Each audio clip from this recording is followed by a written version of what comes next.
Hello, it's Mr. One, and welcome back to another GTA Online Pro and Noob weapon. Today we'll be reviewing the Combat PDW, which, as you can see, the damage, fire rate, accuracy, and range are all pretty decent stats.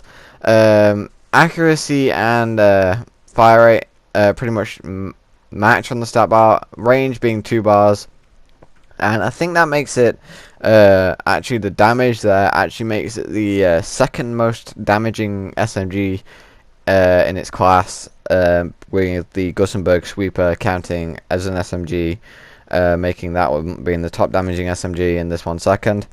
It costs $11,500 in game to get it, and it's actually, to be honest, I think that's going to be pretty powerful considering like it just came down with the Ill-Gotten Gains Part 1 update. I know we're on Part 2 now, but it came down with Part 1. This one, I'm just going to review this one before I do the bullpup rifle, which will be in the next video, and then after that hopefully I'll actually do what I said in tear gas and RPGs, because they're always fun, you know, tear gas and RPGs.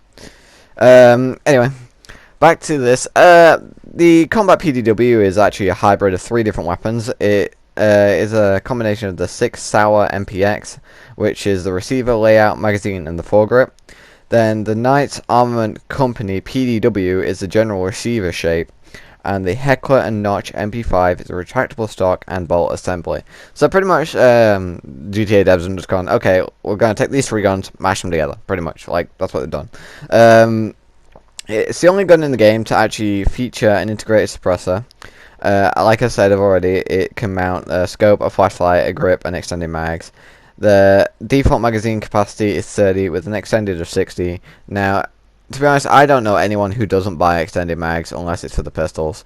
So I always get them, like, they're handy, like they always will be. Anyway, supposedly it does 28 damage a bullet, and we're going to go test it out in the field in a second, see how much damage it actually does. I'm saying it's going to be around about 11 to 13 shots to kill, considering it's supposedly the second most powerful damage SMG. So let's try it out. I got my kit over there. I'm just going to read the performance stats of what the wiki says about it. So the rate of fire, rounds per minute, is 450 RPM. The time to reload is 2.3 seconds. The effective range is medium, so I'm guessing this is what you would class as medium. Obviously, because it's definitely not long, because that's not too far. You can see them in like draw distance for both consoles. So anyway, the damage per shot is supposed to be 28 according to the wiki. Like I said, we're going to test that out in a second. If it's 28 and 320 is max, so we'll find out.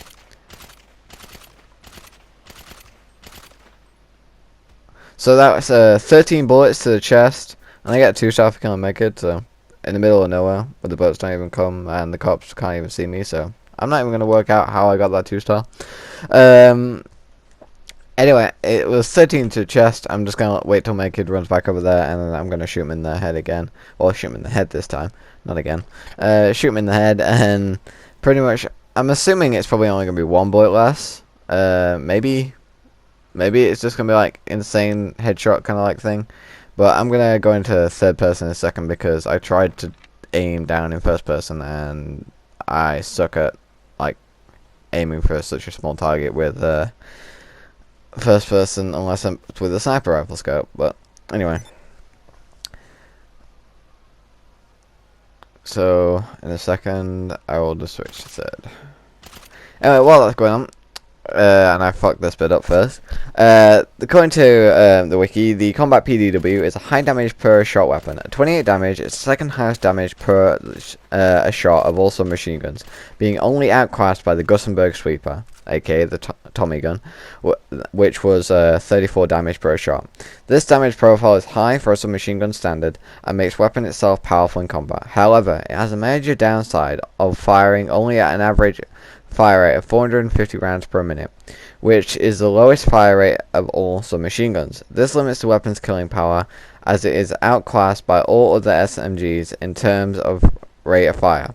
Nonetheless, this particularly balanced by the high damage per shot, which gives the weapon a fairly nice TTK, a 1.05 seconds on an armored opponent. So it doesn't take too long to kill people because of the damage. and the fire rate balances out, making this gun pretty balanced. But then, if you're starting the game and you get like 11 grand pretty quickly into the game, you buy this gun, you pick it up off the wall, and you're gonna be able to freaking wreck house with like definitely against AI, definitely against players pretty quickly. Like, there's a lot of those guns on the wall that you can buy straight up at level like 1, and pretty much you can wreck like players at 500. Like, I know sometimes there is no skill level, depending on like levels, just a number. But the difference is they've unlocked some of the guns, and other players like haven't, and these guns kind of balance it out. So even though those high levels got those guns, these ones are pretty much going to be able to still kill them. But I'm definitely going to count it as probably a noob weapon, this one, because it's very easy to kill. Pretty good at accuracy. Doesn't lose too much accuracy when firing, and I'll show that in first person in a second. Most players still play GTA in third person because they prefer it. Some do play in first person.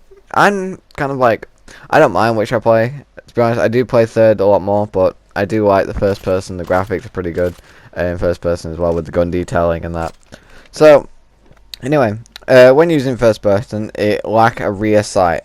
While it's average at close range, the iron sights make the weapon more suited towards longer range attacks, about the same range as the carbine rifle or special carbine, thus making an equally effective weapon as the latter two at a mid to long range engagement. So, like I said there, it's definitely going to be competing very well with rifles, so it's going to be a pretty impressive weapon. Like, I'm just going through all this now, and I'm just going to shoot my kid in the head at, I'd say, close range, after he tries to shoot me with a flare.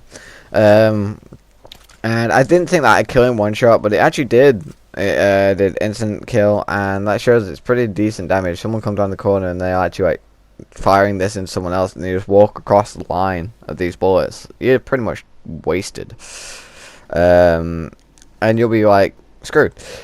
Apart from that, in terms of attachment, it shares selection attachments with other SMGs, scope, grip, flashlight, and extended clip. Unlike other submachine, it cannot mount a suppressor due to it being a built-in feature.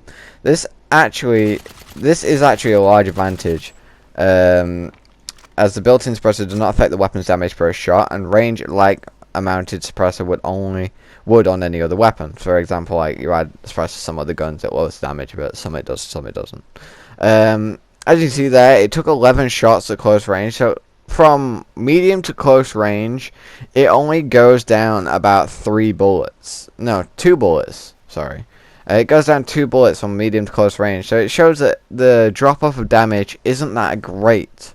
Like, it isn't insanely like, oh, I'm going to shoot this guy at like medium range, it's going to take like 60 rounds now instead of like 10 when I was at close range. So the drop-off damage isn't that great on this gun, which makes it really good gun at long range. If you're using iron sights in first person, which I normally do, like it says on the wiki, it's going to be better for long range encounters.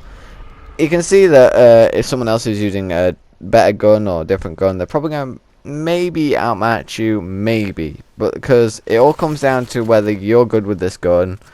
And I think if you're good with this gun is definitely going to like chew through a lot of players before they actually stop you.